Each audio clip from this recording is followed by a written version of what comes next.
Assalamualaikum warahmatullahi wabarakatuh.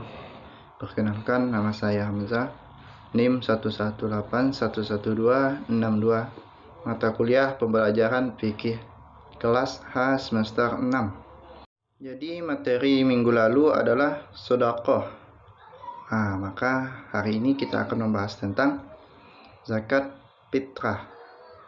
Tidak jauh beda dari materi yang lalu, cuman zakat fitrah ini dikhususkan atau diwajibkan setiap tahunnya. Sebelum ke pembahasan, mari kita mengamati gambar berikut ini. Oke, sudah kita amati sama-sama. Jadi, apa yang dapat kita simpulkan dari gambar tersebut? Jadi, saya langsung simpulkan. Gambar tersebut adalah yang dimana ada ke tokoh agama dan masyarakat yang sedang melakukan zakat fitrah.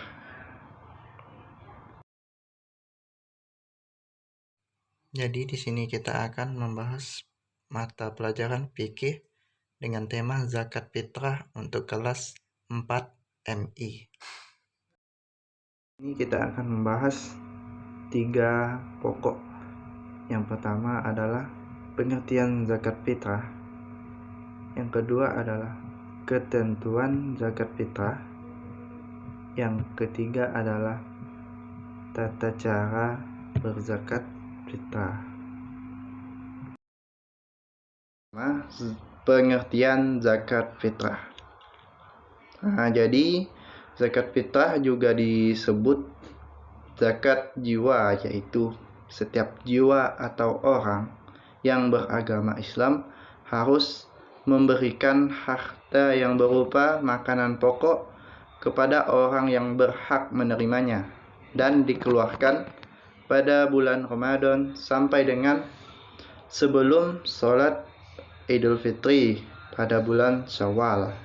Jadi dimulai dari awalnya masuk Ramadan dan terakhirnya adalah sebelum sholat Idul Fitri. Jika sudah melebihi atau jika sudah sholat Idul Fitri, maka zakat fitrah yang kita lakukan itu bukan lagi disebut zakat fitrah. Jadi itu termasuk sedekah. Zakat fitrah merupakan salah satu bagian dari zakat di mana kewajibannya dibebankan kepada semua orang beragama Islam, baik yang baru lahir sampai yang sakaratul maut.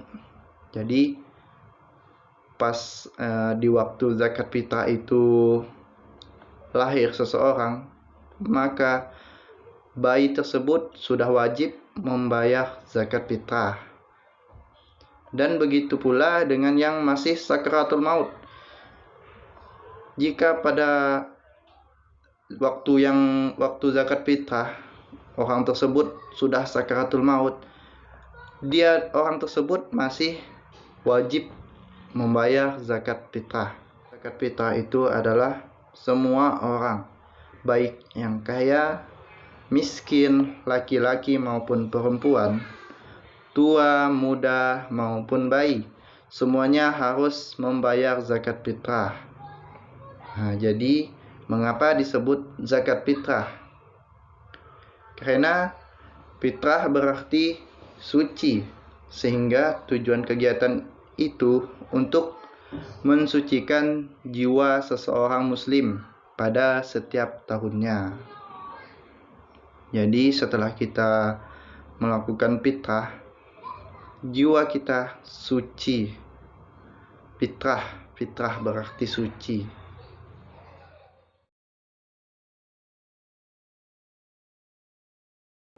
Yang pertama di sini adalah hukum zakat fitrah.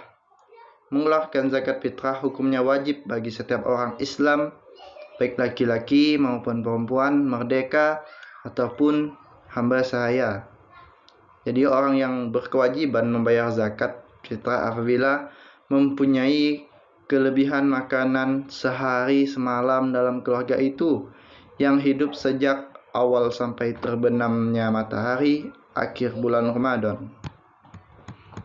Jadi dasar hukum mengeluarkan zakat fitrah terdapat dalam Al-Quran dan hadis, yaitu Quran surah Al-A'la 87 ayat 14 sampai 15. A'udzu billahi minasy syaithanir rajim. Bismillahirrahmanirrahim. Qad aflaha man tazakka wa zakara asma rabbi fasalla. Artinya, sesungguhnya beruntunglah orang yang membersihkan diri dengan beriman dan ingat nama Tuhannya, lalu dia sholat. Kemudian hadis Nabi Muhammad sallallahu alaihi wasallam yang berbunyi, An Ibni Umar anna Rasulullah sallallahu alaihi wasallam farada zakatal fitri min Ramadana 'alan nasi sa'an min tamarin aw sa'an min sya'irin ala kulli hurri aw abdin zakiri aw unsa minal muslimin. Artinya, dari Ibnu Umar bahwasanya Rasulullah Shallallahu Alaihi Wasallam mewajibkan zakat fitrah pada bulan Ramadan kepada semua orang Islam, orang yang merdeka atau hamba sahaya, laki-laki atau perempuan, sebanyak 3,1 liter kurma atau gandum. Hadis riwayat Muslim 1635. Dapat kita simpulkan bahwa zakat fitrah merupakan alat pembersih bagi orang-orang yang berpuasa dan dikeluarkan sebelum sholat Idul Fitri. Kemudian yang harus kita berikan per orang atau jiwa, jadi yang wajib adalah per orangnya, bukan satu keluarga, bukan satu RT. Jadi satu orang, misalnya si A, si Ali. Jadi si Ali itu membayar 1 kali zakat fitrah dalam 1 tahun. Si Ali sendiri, misalnya sebanyak 3,1 liter atau sekitar 2,5 kilo dan hanya diberikan dalam setahun sekali. Jadi zakat fitrah ini setahun sekali. Kalau yang berkali-kali itu ada lagi, nanti akan kita bahas pekan depan atau pertemuan selanjutnya. Adapun waktu membayar zakat fitrah adalah yang pertama, waktu wajib, yaitu sejak terbenamnya matahari pada akhir bulan Ramadan menjelang salat Idul Fitri. Yang kedua adalah waktu haram, yaitu membayar zakat fitrah setelah terbenam matahari pada hari raya Idul Fitri, pada hari raya pertama maksudnya. Misalnya kalau udah hari raya pertama dan dia membayar zakat di setelah maghrib, itu haram. Yang ketiga adalah waktu afdal atau lebih baik, yaitu sesudah sholat subuh tanggal 1 Syawal, sebelum pergi sholat Idul Fitri. Yang keempat adalah waktu mubah, itu boleh, yaitu sejak tanggal 1 Ramadan sampai dengan akhir bulan Ramadan.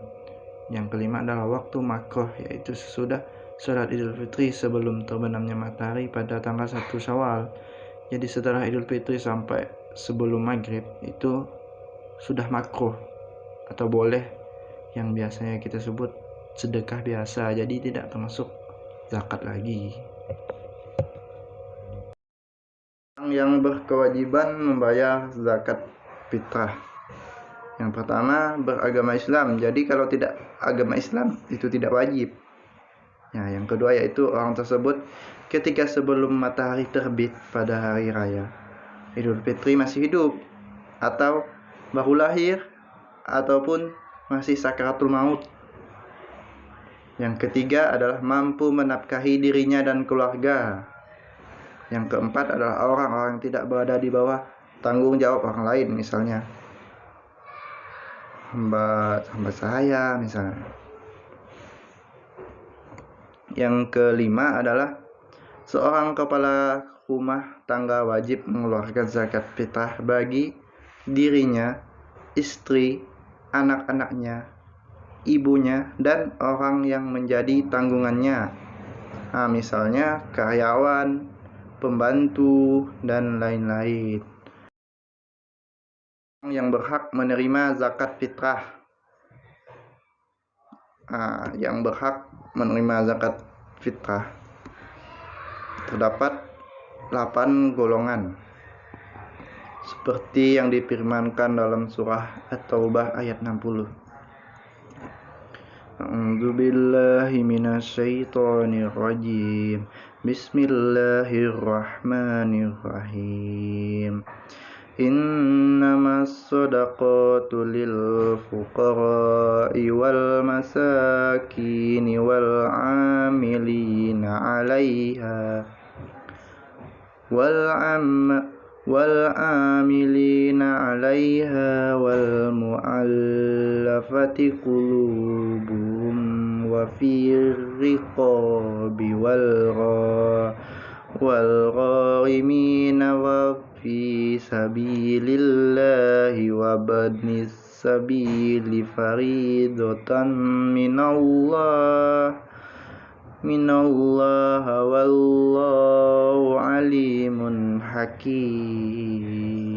Shadaqallahul azim. Jadi artinya, sesungguhnya zakat itu hanyalah untuk orang-orang fakir, orang miskin, amil zakat yang dilunakkan hatinya atau mu'allaf, untuk memerdekakan hamba sahaya, untuk membebaskan orang yang berhutang, untuk jalan Allah, dan untuk orang yang sedang dalam perjalanan musafir, sebagai kewajiban dari Allah. Allah Maha mengetahui, Maha bijaksana. Quran surah At-Taubah ayat 60. Jadi berdasarkan ayat di atas terdapat 8 kelompok yang berhak menerima zakat. Jadi kita uraikan adalah yang pertama, fakir. Adalah orang yang memiliki harta benda dan tidak memiliki pekerjaan untuk mencarinya, disebut fakir. Jadi yang kedua adalah miskin. Adalah orang yang memiliki harta tetapi hanya cukup untuk memenuhi kebutuhan hidupnya. Yang ketiga adalah amil. Adalah orang yang mengelola pengumpulan dan pembagian zakat, yang seperti panitia yang berada di masjid yang untuk mengumpulkan zakat. Yang keempat adalah mu'allaf. Adalah orang yang masih lemah imannya karena baru mengenal dan menyatakan masuk Islam.